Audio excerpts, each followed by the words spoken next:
Là, je suis très content pour Nanterre. Hein. Pour le sport, on va dire, c'est très bien. Encore une fois, voilà, il ne suffit pas d'être le meilleur pour gagner. Il y a la chance est donnée à tout le monde. Encore une fois, avec le Castres, qu'on a pu voir avec le rugby. Et là, avec le basket, c'est ça. C'est ce côté intéressant du sport où rien n'est joué à l'avance, rien n'est joué sur la feuille quand on fait l'équipe. Voilà, donc c'est super. Mais d'un autre côté, moi, étant plus axé sur le professionnalisme, je trouve que c'est une grosse lacune pour le basket français.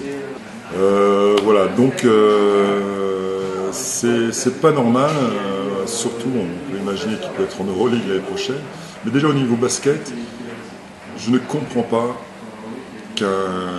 sur un match, oui, sur une saison, sur une finale en 5 matchs, plus compliqué qu'une équipe puisse réussir sans poste 5.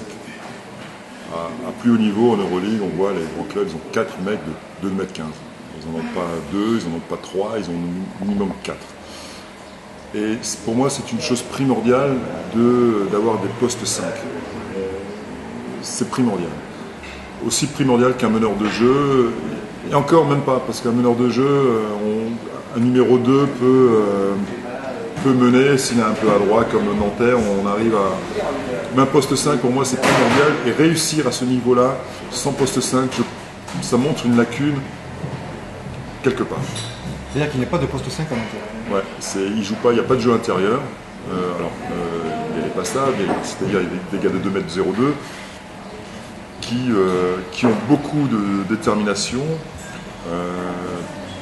beaucoup d'envie, mais c'est pas faire injure, encore une fois. Alors là, ils méritent amplement ce qu'ils ont fait toute la saison, mais quelque part, on doit être capable, les autres clubs doivent être capables de contrer ça, de jouer sur cette lacune, parce que pour moi, encore une fois, c'est une grosse lacune, de ne pas être capable de contrer cette équipe. Pour moi, ça me dit qu'il y a un malaise quelque part.